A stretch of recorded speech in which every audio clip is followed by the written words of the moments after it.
স্বৈরাচার পতনের ২.৫ দশক পূর্ণ হলো আজ গতকাল। এই ২৫ বছরে দেশের গণতন্ত্রের ইতিহাসে রয়েছে অনেক চড়াই উতরাই। আজও ক্ষমতাসীন এবং ক্ষমতার বাইরে থাকা দুটি দলের গণতন্ত্রের সংজ্ঞা দুই রকম। এক পক্ষের আলিঙ্গন, আরেক পক্ষের প্রত্যাখ্যানের মধ্য দিয়ে চলছে আমাদের গণতন্ত্রের যাত্রা। সামনে পৌর নির্বাচন। বলা হচ্ছে এই নির্বাচনের সাফল্যের উপর নির্ভর করছে গণতন্ত্রের সাফল্যের অনেকখানি। কারণ সরকারের অ্যাসিড টেস্ট এই নির্বাচন সুষ্ঠুভাবে হবে কিনা তা নিয়ে সংশয় প্রকাশ করছে বিএনপি। আর আওয়ামী লীগ বলছে উৎসব মুখর ভোটের কথা। এসব নিয়েই বাংলাদেশে এখন আপনাদের সঙ্গে আছি আমি সুলতানা রহমান। আমার সঙ্গে কথা বলতে স্টুডিওতে আছেন ঢাকা বিশ্ববিদ্যালয়ের আন্তর্জাতিক সম্পর্ক বিভাগের অধ্যাপক আমেনা মোহসিন এবং সিনিয়র সাংবাদিক জাকারিয়া কাজল। আপনাদের দুজনকেই স্বাগত জানাচ্ছি। শুরুতেই বলি যে গতকাল ছিল স্বৈরাচার এরশাদের পতনের ২.৫ দশক, আসলে ২৫ বছর পূর্ণ হয়েছে।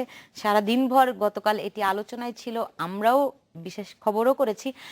আমেনা মোহসিন, আপনার কাছে জানতে চাই যে এই ২.৫ দশকে আমাদের আসলে এই দিবসের অর্জন কি?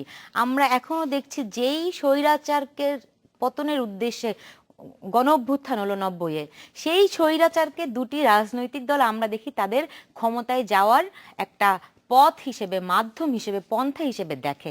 ফলে আসলে এই দিনে আমাদের অর্জন কি? ধন্যবাদ আপনাকে। দেখুন, আপনি যখন প্রোগ্রামটা উপস্থাপনা করছিলেন, আপনি একটা কথা বলছিলেন, আমি লক্ষ্য করলাম যে এখানে আমাদের যে প্রধান দুটো রাজনৈতিক দল আছে তাদের গণতন্ত্রের সংজ্ঞা দুই রকম।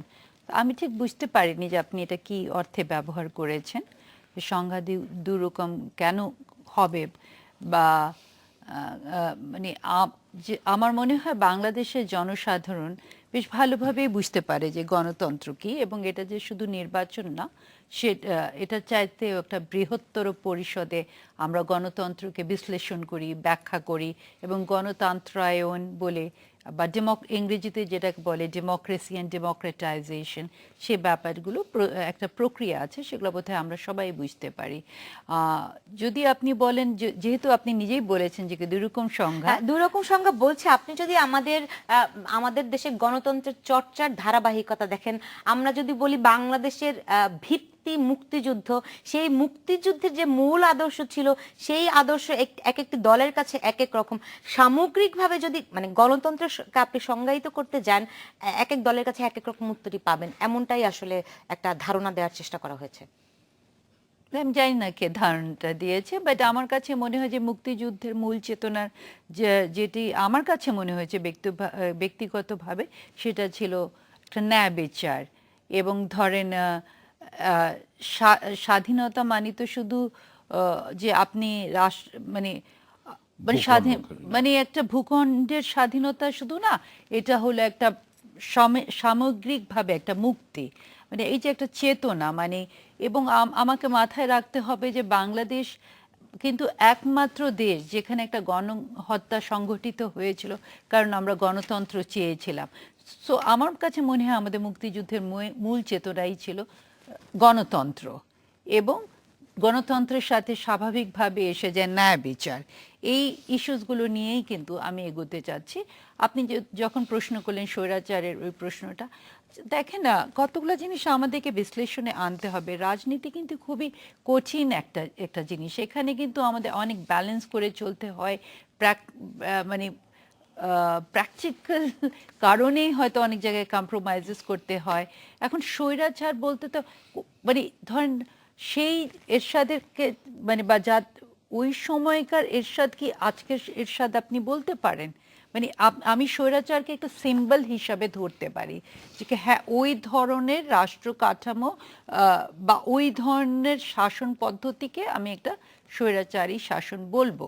এখন দেখুন সেই সময়কার যে পরিবর্তনগুলো এসেছে, সেগুলো অবশ্যই বাংলাদেশের রাজনীতির পট এমনভাবে পরিবর্তন করে দিয়েছে যে fundamental, in a very fundamental way আমাদের রাজনীতি মানে এবং আমাদের যে আদর্শগুলো ছিল, ধরেন ইসলাম রাষ্ট্র ধর্ম হয়ে গেল। তার আগে জিয়াউর রহমান যখন আসলেন, উনি বিসমিল্লাহির রহমানির রহিম ইন্ট্রোডিউস করলেন। মানে এই যে, এবং প্রত্যেকটা ধাপে আপনি যদি দেখেন পরিবর্তনগুলো এসেছে। এখন কথা হলো কি, এগুলো নিয়ে তো দুটো দলই এগুলোকে নিয়ে কম্প্রোমাইজ করে চলেছে। এখন আমি যদি, কিন্তু আমাকে প্রশ্নটা কোন জায়গায় রাখতে হবে সুলতানা, প্রশ্নটা করতে হবে যে এই দুটো দল কম্প্রোমাইজ হয়তো করেছে, বিকজ এই দুটো দল হলো নির্বাচনমুখী দল, এরা ক্ষমতায় ক্ষমতায় আসা যেতে চায়। প্লিজ আমাকে একটু শেষ করতে দেন।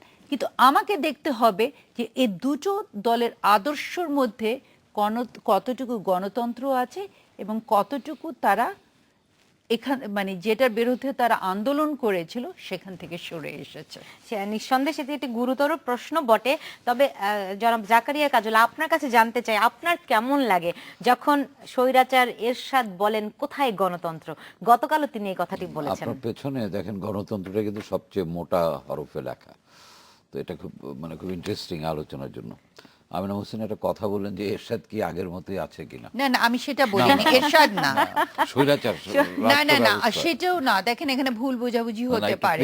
না, আমি ক্লিয়ার করছি। আমি বলছি যখন উনি বলছেন স্বৈরাচার, হ্যাঁ এখন আমি না, আমি সেটাও আমি বলছি না। আমি বলছি আমাকে মাথায় রাখতে হবে যে মানে আমরা যে এটার বিরুদ্ধে আন্দোলন করেছিলাম মানে গণতন্ত্রের জন্য, সেখানে যারা আন্দোলন করেছিল, যে দলগুলো আন্দোলন করেছিল, তারা কতটুকু গণতন্ত্রের পথে এগিয়ে গেছে এবং কতটুকু তারা সেই যার বিরুদ্ধে আন্দোলন করেছিল, যেই আদর্শের বিরুদ্ধে, আদর্শ না বা যে সিস্টেমের বিরুদ্ধে আন্দোলন করেছিল, সেখান থেকে তারা কতটুকু দূরে আছে। আমি যদি না ভুল বুঝে থাকি, আমিনা হোসেন বলতে চেয়েছেন যে আসলে একজন ব্যক্তি এরশাদের বিরুদ্ধে আন্দোলন হয়নি, আন্দোলনটি একটি সিস্টেমের, ব্যক্তির বিরুদ্ধেও হয়েছে, কারণ ব্যক্তি রিপ্রেজেন্টেড দ্যাট সিস্টেম। আচ্ছা, আমি এটাকে অন্য শর্টকাট করে ফেলি। আমরা যে বেসিক বিষয় হচ্ছে যে দুটো দলই কেন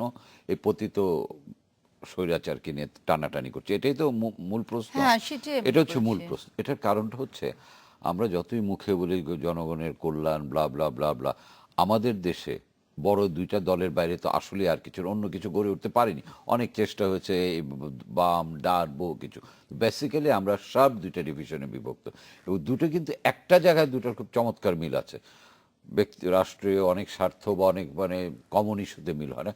একটা বিষয় মিল আছে যে আমাকে ক্ষমতায় যেতে হবে, এবং এটার পেছনে তাদের যুক্তিও আছে যে ক্ষমতায় না গেলে জনসেবা করা যায় না, কার রাজনীতি করতে হলে ক্ষমতায় যেতে হবে। এই ক্ষমতার রাজনীতির কুফল হচ্ছে এই জাতীয় লোকদের এই দলে টানা। কারণ আমি এখনও মনে করি যে এরশাদকে ছাড়াও দুটো দলই গণতান্ত্রিক, দুটি দল এখন যে মহাজোট আছে আওয়ামী লীগ, এরশাদকে ছাড়াও আওয়ামী লীগ খুব ভালোভাবে চলতে পারে। এটা ভাবার কোনো কারণ নেই, কিন্তু আমি জানি না কেন এটা হয়েছে। গত নির্বাচনটা অবশ্যই is all together a different part, আমি ওই আলোচনায় যাচ্ছি না। এবং এটা কিন্তু সবার মধ্যে একটা প্রশ্ন থাকে না যে বিরোধী দল সরকারে আছে, আমরা যতই মুখে বলি যে উদারতার সীমা নেই, কিন্তু এটা নিয়ে কিন্তু সরকারের মধ্যেও কি একটু প্রশ্ন জাগে না? আর এরশাদ সাহেব ইদানিং যা বলছেন, উনি কিন্তু প্রধানমন্ত্রীর উপদেষ্টা, ওই পদে থেকে উনি যে সমস্ত বিশেষ দূত, সরি উপদেষ্টা, উনি বিশেষ দূত, মন্ত্রীর মর্যাদায়, ওই পদে থেকে উনি যে সমালোচনাগুলি করছেন নৈতিকতার দিক দিয়ে যদি বলি ওইটা কতটুকু নৈতিক, সমালোচনা উনি করবেন, অবশ্যই করবেন, but then he should left that post. আমি রাষ্ট্রীয় সুবিধা নেব, সরকারের সুবিধা নেব এবং সরকারের সমালোচনা করব, এটা কেমন জানি মনে হয় একটা মেকিং গেমের মতো। আমাকে বোধহয় বলে দেওয়া হয়েছে যে এগুলো আমি প্রশ্ন করেছিলাম যখন এরশাদ বলেন কোথায় আজ গণতন্ত্র, তখন সেই প্রশ্নটি আপনাদের ভিতরে কি ধরনের প্রতিক্রিয়া নিয়ে আসে, আমি এই প্রশ্নের জবাব আপনাদের কাছ থেকে খোঁজার চেষ্টা করব। নিচ্ছি মাত্র 40 সেকেন্ডের একটি বিরতি, সঙ্গে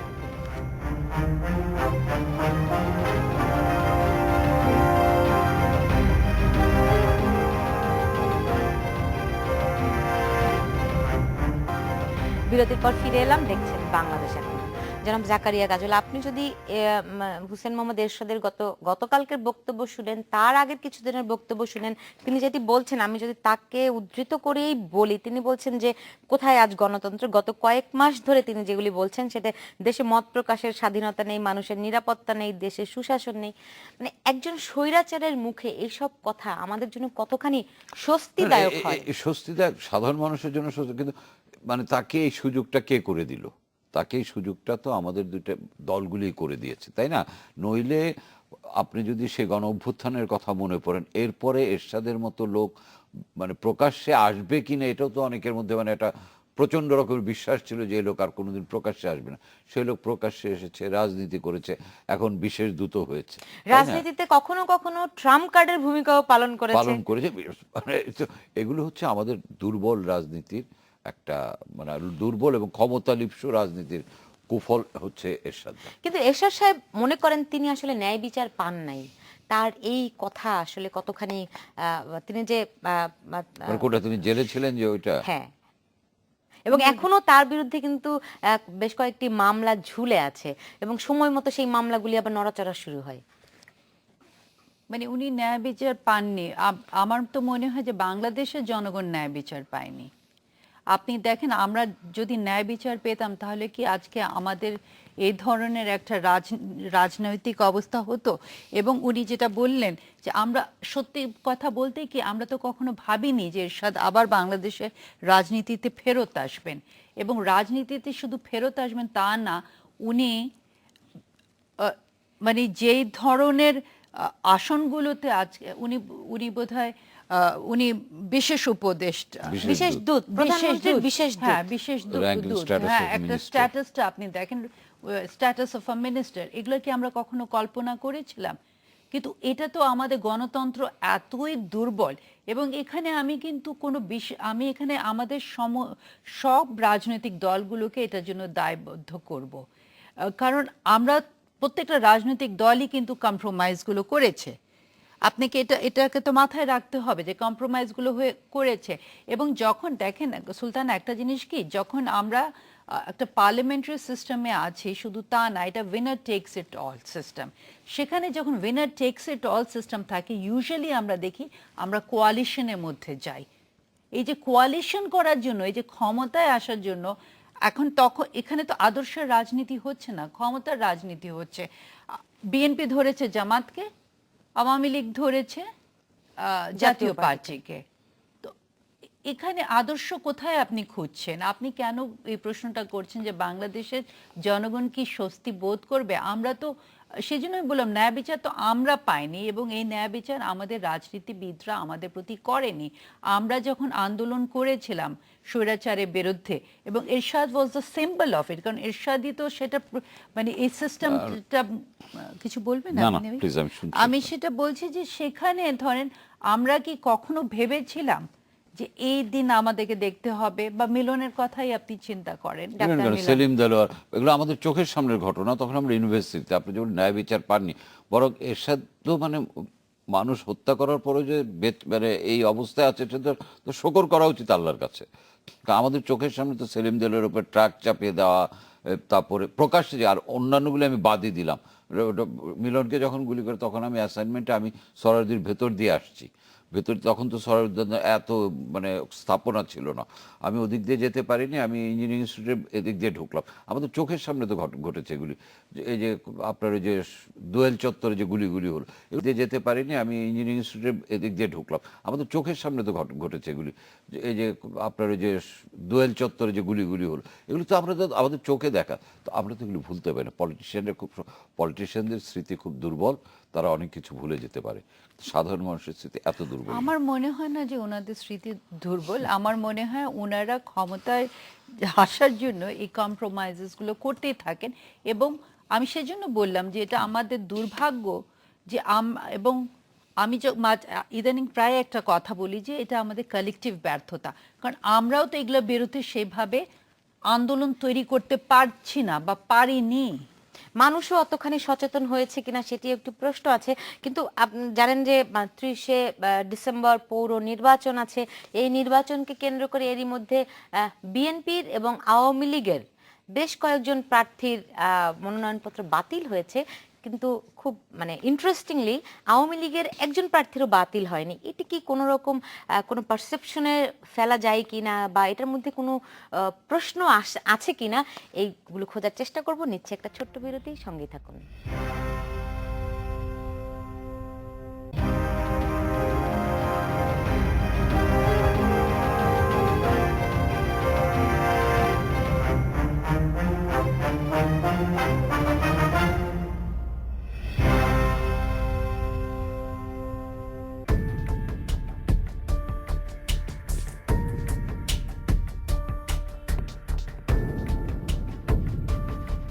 জলবায়ু সম্মেলনের সব খবর জানাতে মুনজুরুল করিম এখন প্যারিসে।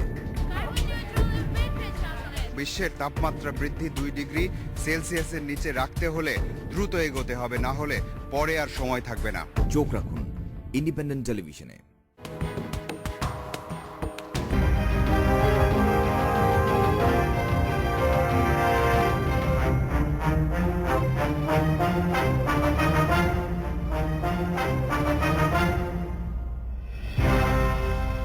বিরতির পর ফিরে এলাম, দেখছেন বাংলাদেশ এখন। আমি বলছিলাম বিরতিতে যাওয়ার আগে যেই এবার পৌর নির্বাচনে যে প্রার্থিতা বাতিল হলো যাদের বিভিন্ন কারণেই, কিন্তু তাদের মধ্যে আমি যদি খবরের কাগজ দেখে বলি সেক্ষেত্রে 1623 জনের প্রার্থিতা বাতিল হয়েছে এ পর্যন্ত। মোট মেয়র পদে বাতিল হওয়া অধিকাংশই বিএনপি, জামায়াত ও আওয়ামী লীগের বিদ্রোহী প্রার্থী। 4টিতে বিনা প্রতিদ্বন্দ্বিতায় জয়ের পথে আওয়ামী লীগ। এটার মধ্যে কি কোনো মিস্টেরিয়াস, কোনো রহস্যজনক কিছু লাগে কিনা? আর ইলেকশনে নমিনেশন পেপার বাতিল বরাবরই হয়, সেটা ব্যাপার না। আর বিদ্রোহী প্রার্থীদের ব্যাপারে তো আওয়ামী লীগের একটা কড়া অবস্থান আছে, বহিষ্কার করা হবে, সেটা অন্য জিনিস। কিন্তু বাতিল হওয়ার ক্ষেত্রে যদি আমার মনে হয় না যে বাতিল হওয়ার ক্ষেত্রে অন্যান্য অনেক কিছু থাকতে পারে। যেমন অনেকে বলছে যে মামলার জন্য বাতিল হয়, মামলার জন্য কিন্তু নমিনেশন বাতিল হওয়ার কোনো কারণ নেই, কারণ এই বাংলাদেশে বহু উদাহরণ আছে যে জেল থেকে নির্বাচনে জয়লাভ করেছে। না, বাতিল হওয়াটা খুব বেশি সমস্যা না মনে হয়, যে যখন মানে আওয়ামী লীগের বিদ্রোহী প্রার্থী, আওয়ামী লীগের বিদ্রোহী প্রার্থী এবং বিএনপি, তো কাজেই তাদের মামলার জন্য বাতিল। আমাদের দেখতে হবে বাতিলটা হলো কেন। ইলেকশন কমিশন নিশ্চয়ই একটা বলবে যে, এবং যার মনোনয়নপত্র বাতিল হয় তাকে কিন্তু কারণটা বলে দেওয়া হয়, বিল খেলাপি, ঋণ খেলাপি, কর খেলাপি, ব্লা ব্লা ব্লা। সো এটা যতদিন না ক্লিয়ার পিকচারটা আসবে ততদিন এটা নিয়ে কোনো কমেন্ট করা যাবে না। 13 তারিখের পরেই আমরা ক্লিয়ার পিকচারটা পাবো কারটা কি জন্য বাতিল হয়েছে। এবং যারটা বাতিল হয়, আমাদের কিন্তু এমন উদাহরণও আছে বাতিল হওয়ার পরে আদালতে গিয়ে আবার মনোনয়ন ফিরে পায়। আপনি কাদের সিদ্দিকীরটাই আপনি দেখেন, এই যে টাঙ্গাইলের মহিউদ্দিন খান আলমগীরও সংসদ সদস্য পদ, কিন্তু কাদের সিদ্দিকীর কিন্তু নির্বাচন কমিশন বাতিল করে দিয়েছিল ঋণ খেলাপির দায়ে। সেটা কিন্তু হাইকোর্ট মানে উচ্চ আদালত থেকে কিন্তু উনি আবার ফিরে পেয়েছেন। কাজে ওইটা জানার আগে জানতে হবে যে প্রত্যেকটা ক্যান্ডিডেটের একটা নির্দিষ্ট কারণ থাকবে। ওই কারণটা না জানা পর্যন্ত এই কমেন্টটা করা যাবে। কারণটা জানা গেলে ক্রিস্টাল ক্লিয়ার হবে যে কেন বাতিল হলো। আসলে আমরা তো জাতিগতভাবে একটু সন্দেহপ্রবণ, অবিশ্বাসও আমাদের মধ্যে আছে, সেই কারণে কি এই প্রশ্নটি আসছে? আমিনা মোহসেন, আমি মনে করি না যে আমরা জাতিগতভাবে সন্দেহপ্রবণ। এই যে একটা না, ধরেন এগুলো যে প্রশ্নগুলো আপনি তুলছেন এগুলো খুবই যৌক্তিক প্রশ্ন। কারণ আমরা দেখে এসেছি যে আমরা বারবারই রাজনীতিতে কনস্পিরেসি থিওরিজের কথা শুনি। এটা ধরেন আজকে আওয়ামী লীগ ক্ষমতায় আছে বলে ধরেন আমরা মনে করি, হ্যাঁ, আজকে যদি বিএনপি ক্ষমতায় থাকতো একই অবস্থা হতো। এবং যেহেতু আমি প্রথমে যে কথাটা বললাম যে আমাদের গণতন্ত্র তো সেরকম শক্তিশালী হয়নি, এবং আমাদের ইলেকশন কমিশনও কিন্তু একটা ইনস্টিটিউশন হিসাবে জনগণের সেই আস্থাটা অর্জন করতে এখন পর্যন্ত পারেনি, এবং অতীতের ইতিহাসও আমাদেরকে তাই বলে দিচ্ছে। সো এই সমস্ত কারণেই আমি বরঞ্চ মনে করি যে জাতি হিসাবে আমরা খুবই গণতান্ত্রিক বলেই আমরা বারবার এই প্রশ্নগুলো করি, এবং প্রশ্নগুলো মানে যতক্ষণ আমরা এই প্রশ্নগুলো করতে থাকবো ততক্ষণই আমাদের মধ্যে এই আশাটা থাকবে যে আমরা একটা গণতান্ত্রিক ব্যবস্থার দিকে এগিয়ে যেতে পারবো। আমরা যে মুহূর্তে প্রশ্নগুলো করা বন্ধ করে দেব, we will become a dead people. ঠিক উল্টাটাও হতে পারতো, এই প্রশ্নটি আসলে আসতো না যদি আপনার সেই পরিমাণ কনফিডেন্স আপনার পুরো সিস্টেমের উপরে থাকতো। আমি সেই কথাটাই তো প্রথমে বললেন যে আমাদের তো সিস্টেমই দুর্বল, যেখানে আমাদের অতীত ইতিহাস যেগুলো আছে সেগুলো আমাদেরকে খুব একটা আশার আলো দেখাচ্ছে না। এরপরও তো বাংলাদেশের মানুষ ভোট দিতে চায়, এবং ভোটের জন্য তারা অধীর আগ্রহে অপেক্ষা করে, এবং এটা রাজনৈতিক দলগুলোকে বুঝতে হবে যে জনগণের একটা আদালত আছে, সেখানে জনগণ কিন্তু একটা সময়, এই যে আমরা দেখছি নতুন জেনারেশনের মধ্যে এক ধরনের রাজনৈতিক বিমুখ যে ব্যাপারটা বলা হয় ডিপলিটিসাইজেশন, সেটা দেখা যাচ্ছে একটা ক্লাসের মধ্যে। আপনি কিন্তু এটা লক্ষ্য করবেন, এবং ব্রিলিয়েন্ট মাইন্ডসগুলো কিন্তু দেশের বাইরে চলে যাচ্ছে, এবং কারা আসছে রাজনীতিতে সেটাও আপনি একটু লক্ষ্য করে দেখেন, কম্পোজিশনগুলো কিন্তু চেঞ্জ হয়ে যাচ্ছে। আপনি উনি কিছু যেটা বলবেন? বললেন যে নির্বাচনমুখী জনগণ, বাংলাদেশই বোধহয় পৃথিবীর একমাত্র দেশ যেখানে স্কুল কমিটি, মসজিদ কমিটির ইলেকশনও 4 রঙা পোস্টার ছাপায়, এবং নির্বাচনটা কিন্তু তৃণমূলের নির্বাচনটা একটা উৎসব। হ্যাঁ, ওখানে লোকজন কিন্তু নতুন লোকাল, কাপড় পরে স্পেশালি আসেন। লোকাল, আমি খুব অবাক হই যে পৃথিবীর কোথাও এই দৃশ্য দেখা যায় না যে মানে 80 বছরের বৃদ্ধাকে কোলে করে ভোট কেন্দ্রে নিয়ে আসছে। তো এটা কিন্তু খুব রেয়ার। আর গতবার কানাডা, ওই আমি অস্ট্রেলিয়া ছিলাম ইলেকশনের সময়, ওখানে দেখলাম যে ওরা ইয়ে করেছে যে ভোট দিতে না গেলে $100 জরিমানা হবে। মানে লোকজন ভোটের প্রতি কি পরিমাণ অনাগ্রহ। আর আমাদের কিন্তু পুরুষ জিনিসটাই উল্টো। আর এবারের যে নির্বাচনটা, এবারের নির্বাচনে বিএনপির অংশগ্রহণটা অবশ্যই সাধুবাদ জানেন, কিন্তু একটা জিনিস বুঝতে হবে, এই নির্বাচন স্থানীয় সরকার নির্বাচন, হ্যাঁ আমরা প্রতীক দিয়ে এটাকে পলিটিসাইজ করেছি, এবং আগেও পলিটিসাইজ ছিল, এবার অফিসিয়ালি করা হলো। সবসময় কিন্তু এই নির্বাচনে যদি কোনো দল না যায়, তৃণমূলে সেই দলের সংগঠন কিন্তু প্রশ্নের মুখে পড়বে, বিপদের মুখে পড়বে। বিএনপি এটা রিয়ালাইজ করেছে এবং তারা ইলেকশনে গিয়েছে। এখন যদি এমন হয় যে আমি ইলেকশনে গেলাম, আমাদের যদি চিরাঙের অভিজ্ঞতা, যে আমি ইলেকশনে গেলাম as a part of my tactics, এবং 12টার সময় উইথড্র করে চলে আসলাম, তারপরে দোষ দিলাম, সেটাও কিন্তু মানুষ বুঝে যায়। কারণ আমি অনেককে বলতে শুনেছি যে মঞ্জুর চিরাঙের ইলেকশনে যদি উনি শেষ পর্যন্ত থাকতেন, বলা যায় না কি ফলাফল হতো। কাজে বিএনপিকে যেটা বলা হচ্ছে, যেমন বিএনপির নেতারা বলছে যে ইলেকশন সুষ্ঠু হবে না, গয়েশ্বরের কথা শুনলো, গয়েশ্বর ওনার কথা গতকাল শুনলো, মির্জা ফখরুল ইসলাম আলমগীরও অভিযোগ করেছেন যে বলেছেন নির্বাচন সুষ্ঠু কমিশন হবে না। কিন্তু আমার কথা হচ্ছে, বাংলাদেশে একটা প্রেক্ষিত কি জানেন, আমরা যখন সাংবাদিকতা শুরু করি তখন ছিল যে আমার পক্ষে গেলে বস্তুনিষ্ঠ, আমার বিপক্ষে গেলে বস্তুনিষ্ঠ। এবং ইলেকশনের ক্ষেত্রে কি হয় জানেন, আমি হারলে ঠিক না, জিতলে ঠিক না। এই জন্য একটা বেঞ্চমার্ক দরকার আমার, যে কোন পর্যন্ত আমি দেখব। কারণ এখন কিন্তু মিডিয়া অনেক ভাইব্রেট, এখন কিন্তু সেই যুগ নাই যে কুমিল্লা ইলেকশন হচ্ছে, আমি ব্যালট বক্স হেলিকপ্টার করে ঢাকায় নিয়ে এসে গুনলাম, সেই দিন কিন্তু এখন নেই। এখন কিন্তু মিডিয়া করার কোনো সুযোগ নেই, কারণ মিডিয়া খুব ভাইব্রেন্ট। নারায়ণগঞ্জ ইলেকশন আমি কাভার করেছি, যাকে নিয়ে সেই তার পেছনে 5টা ক্যামেরা, তাই না? এবং প্রত্যেকটা পৌরসভায় এখন কিন্তু আপনার ইলেকট্রনিক মিডিয়া বলেন, প্রিন্ট মিডিয়ার তো বটে, ইলেকট্রনিক মিডিয়ার কিন্তু মানে সরব কারচুপি উপস্থিতি। করে এগুলিকে কোনো হাইড সুযোগ, করার কোনো এবং সুযোগ নেই। আপনি যদি কোনো মানে আইন সন্ত্রাসী কর্মকাণ্ড করেন, সেটাও কিন্তু পর্দায় আসবে। কি হবে না হবে, that is a different thing. এটা আমরা ঢাকার ইলেকশনে দেখেছি, চিরাঙের ইলেকশনে দেখেছি, এগুলো কিন্তু এখন আর অপ্রকাশ্য থাকে না।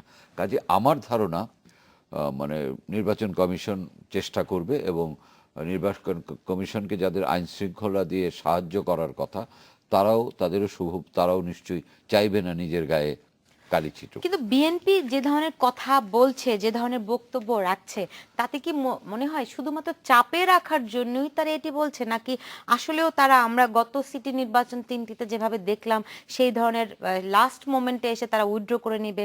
যদি এরকম আশঙ্কা থাকে, তাহলে সেই ক্ষেত্রে এই নির্বাচন কি ধরনের অর্থ নিয়ে আসবে? এই বিষয়গুলি নিয়ে আমি ফিরবো, নিচ্ছে একটা ছোট্ট বিরতি, সঙ্গে থাকুন।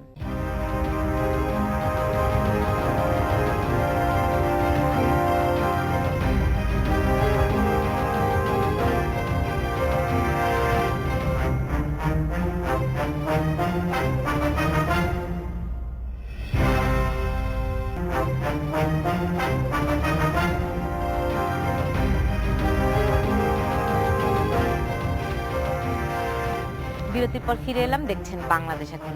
জনাব জাকারিয়া কাজল, বিএনপি এই পৌর নির্বাচন থেকে আসলে কি অর্জন করতে চায়, বা কি প্রত্যাশা তাদের? তারা বারবারই বলছে নির্বাচন কমিশন পক্ষপাতিত্ব করছে, অনেক রকম অভিযোগও তাদের দিকে নির্বাচন আছে। কমিশনে এই অভিযোগ, মানে স্বাধীনতার এত বছর পরেও কিন্তু কোনো নির্বাচন কমিশনের কারো কাছে গ্রহণযোগ্য নয়। এটা সাংবিধানিক প্রতিষ্ঠান, কিন্তু এটা জাতির দুর্ভাগ্য যে সাংবিধানিক প্রতিষ্ঠানটা প্রতিবারই প্রশ্নের মুখে পড়েছে। এটা আমরা পারিনি। আমাদের যেমন অনেক বিষয়ে আমরা একমত হতে পারি না, আমরা সব দল বসে একটা নির্বাচন কমিশন করব পারিনি।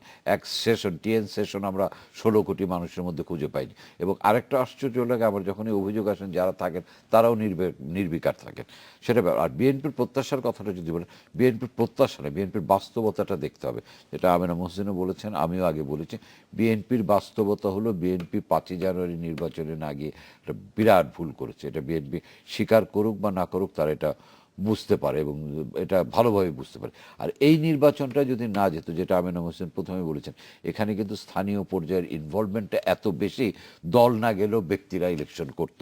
এবং বিএনপি যদি এই নির্বাচনে না যেত, বিএনপির অস্তিত্বের সংকট দেখা দিত। এমনি কিন্তু বিএনপি এখন সাংগঠনিকভাবে অনেক দুর্বল।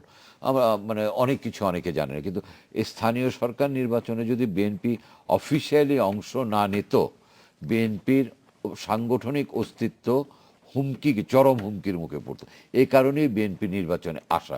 বিএনপি কিন্তু ওই আশা করে আসেনি যে আমরা সব আসন জিতবো বা মেজরিটি জিতবো, এটা বিএনপি স্বপ্নেও নেই। বাট তাদের ইলেকশনে আসতে হবে, নইলে তাদের সংগঠন থাকবে না। আর সংগঠন তৃণমূলের নির্বাচনের, জাতীয় নির্বাচন নিয়ে আমরা আলোচনা করি, সম্পূর্ণ আলাদা। কাজেই বিএনপির প্রত্যাশা না, বিএনপির বাস্তবতা হচ্ছে সংগঠনকে ধরে রাখা। আপনার উত্তর প্রেক্ষাপটে যদি প্রশ্ন করি যে ধরে যদি নেই একটা ধারণা যদি করি যে কথার কথা হিসেবে যে হ্যাঁ নির্বাচনে, এই পৌর নির্বাচনে বিএনপি খুব ভালোভাবে জিতলো না, কথার কথা অনেক কারচুপি হলো, একটা ধারণা করছি, সেই ক্ষেত্রে বিএনপির কি করণীয় আছে বা সেই ক্ষেত্রে বিএনপি কি অর্জন করবে? সেই ক্ষেত্রে নরমালি যেটা করা হবে, সেই ক্ষেত্রে একটা আন্দোলনের মানে একটা আবহ সৃষ্টি হবে বলে বিএনপি মনে করছে, এবং বিএনপি যদি এটা সাকসেসফুলি কাজে লাগাতে পারে তাহলে হবে। কিন্তু বিএনপির সাম্প্রতিক আন্দোলনগুলির ইতিহাসে দেখা যায় যে, যেমন আমরা এখনো কিন্তু অবরোধের মধ্যে আছি, অবরোধ কিন্তু অফিসিয়ালি বিএনপি প্রত্যাহারও করেনি। না, সেক্ষেত্রে 5ই জানুয়ারি নির্বাচনের পরে তো তারা, বা আগে পরে তারা ঘোষণা দিয়েও নির্বাচন বন্ধ করতে পারেনি, পরে আন্দোলনও করতে পারেনি, ফলে তাদের অ্যাচিভমেন্টের জায়গাটা আসলে এখানে অ্যাচিভমেন্ট হচ্ছে রাজনৈতিক দল হিসেবে সংগঠনকে ধরে রাখা, আর কোনো কারণ নেই নির্বাচনে যাওয়ার। হ্যাঁ, যেটা হবে দলকে চাঙ্গা করা, দলের অস্তিত্ব, আমি চাঙ্গা হতে যাব, দলের অস্তিত্বকে ধরে রাখা, নাহলে ওই তৃণমূলের বিএনপি অস্তিত্ব সংকটে পড়তো। কারণ একটা দল নির্বাচন করবে না, সেন্ট্রালি আপনি ধরেন জাতীয় নির্বাচনে এটা পার পাওয়া যায়, কিন্তু তখন সবাই নিজে নিজে করতো, শৃঙ্খলা থাকতো না। তারপরে বিএনপি দেখেন জোট টোফোট তো আছে, সেটা সব বাদ দিলাম, বিএনপি কিভাবে যাচ্ছে না যাচ্ছে এটা আবার অন্য আলোচনা। কিন্তু এই নির্বাচনটা বিএনপি নিজের স্বার্থেই নির্বাচনটা করতে হচ্ছে। যে আমেনা মহসিন, আমি যদি ঠিক সরকারের দিক থেকে প্রশ্ন করি যে সরকারের জন্য কি এটা অনেক বড় চ্যালেঞ্জ নয়? কারণ 5ই জানুয়ারি নির্বাচনটা নিয়ে একটা প্রশ্ন তো আছেই, এটা যে সরকারের জন্য খুব স্বস্তিদায়ক তাও কিন্তু না। ফলে এখন যখন দলীয় প্রতীকে এই নির্বাচনটি হচ্ছে, এই নির্বাচনে জিতে আসাটা সরকারের জন্য একটা বড় ধরনের চ্যালেঞ্জ কিনা, তার যদিও স্থানীয় নির্বাচন, কিন্তু জাতীয় সরকারের জন্য এক ধরনের বৈধতার ব্যাপার এখানে আসে কিনা, মানে পারসেপশনের দিক থেকে। বৈধতার যখন আপনি কথা বলছেন, বৈধতা আমি আগে প্রথমেই বলেছি যে 5ই জানুয়ারি ইলেকশনটা মানে লিগালি বৈধ ছিল, বাট মোরালি প্রশ্নবিদ্ধ ছিল। সেটা এখন দেখেন, এখানে যদি আওয়ামী লীগ হেরেও যায়, আমি মনে করি না যেটা আওয়ামী লীগের জন্য একটা বড় চ্যালেঞ্জ হবে। আওয়ামী লীগ তখন ভালোভাবেই বলতে পারবে যে দেখো, আমার আন্ডারে একটা অবাধ স্বাধীন নির্বাচন হয়েছে এবং আমরা হেরে গেলাম। আমি আপনার কথার পাল্টে একটা যুক্তি দাঁড় করাচ্ছি যে কারণ আওয়ামী লীগ তো এখানে আওয়াজ কি আমাদের রাজনীতিতে আছে? না, আছে তো। আমরা কটা সিটি কর্পোরেশন জিতলো না আওয়ামী লীগের আন্ডারে, মেয়র সব বিএনপির হলো না, আপনার সর্বশেষ গাজীপুর, এবং আওয়ামী লীগ ধরে কিছু ছেড়েও বরিশাল, খুলনা, সবগুলি তো হলো। এটা তো আমার মনে হয় যে আওয়ামী মানে এই সরকারের অধীনে যদি নির্বাচন হয়ে বিএনপি অন্তত কয়েকটা জায়গায় যদি জিতে আসে, তাও তো আওয়ামী লীগ ক্লেম করতে পারবে যে বিএনপির স্ট্যান্ডটা ঠিক ছিল না, এবং যেটা উনি বলছিলেন যে বিএনপি ভুল করেছিল, যে এই সরকারের অধীনে সুষ্ঠু নির্বাচন হতে পারে। So Awami League has nothing to lose over here. আর যদি হেরে যায় বিএনপি, তখন যা আমরা গতানুগতিকভাবে শুনি যে জনগণ হয়েছে বা এটা, হ্যাঁ, সে ধরনের পরিস্থিতি হবে। তবে আমার ধারণা বিএনপি যদি আমরা আশা করি যে মানে এতগুলি ইলেকশন সব তো আর এক দলের হবে না, বিভিন্ন দলের হবে, এতে জাতীয় রাজনীতিতে খুব বেশি প্রভাব পড়বে বলে আমার কাছে মনে হয় না। এবং তবে হ্যাঁ, সরকারের জন্য অ্যাসিড টেস্ট বলা হচ্ছে, আমি তো মনে করি বিএনপির জন্য অ্যাসিড টেস্ট এটা, কারণ এই নির্বাচনে না গেলে বিএনপি আসলেই খুব বেকার। আমি কিন্তু এখানে একটু অল্প মানে একটুখানি, আমাদের সময় খুব অল্প, না আমার মনে হয় যে এটা জাতীয় নির্বাচনে একটা প্রভাব ফেলবে, বিকজ এটা যদি সুষ্ঠুভাবে হতে পারে তাহলে এটা একটা মানে পজিটিভ একটা স্পিল ওভার হবে। হ্যাঁ, এবং গভর্নমেন্টের জন্য সেটা খুব প্লাস পয়েন্ট হবে। হ্যাঁ, এবং এটা বিএনপির জন্য প্লাস থাকবে, কারণ বিএনপিরও মানে দেখাতে পারবে যে তার এখনো সেই ক্ষমতা আছে নির্বাচন করার মতো, নির্বাচনে জেতার মতো। করার মতো এবং জেতার মতো দুটোই আছে এখানে। আমরা আসলে অনেক একটু হাইপোথেটিক্যাল আলোচনাই করলাম, নির্বাচনের এখনো অনেক দিন বাকি নির্বাচনের এই আছে। পর্যায়ে হাইপোথেটিক্যাল আলোচনা ছাড়া করতে আর হবে। কোনো উপায় নেই। যাক, অনেকদিন ভালো মানে বাকি আছে, সামনের দিনগুলো ভালোই ভালোই যাবে, আমরা সেই প্রত্যাশা করছি। আপনাদের দুজনকে অনেক ধন্যবাদ স্টুডিওতে আসার জন্য। দর্শক, আপনাদেরকে অনেক ধন্যবাদ। আপনারা সবাই ভালো থাকুন।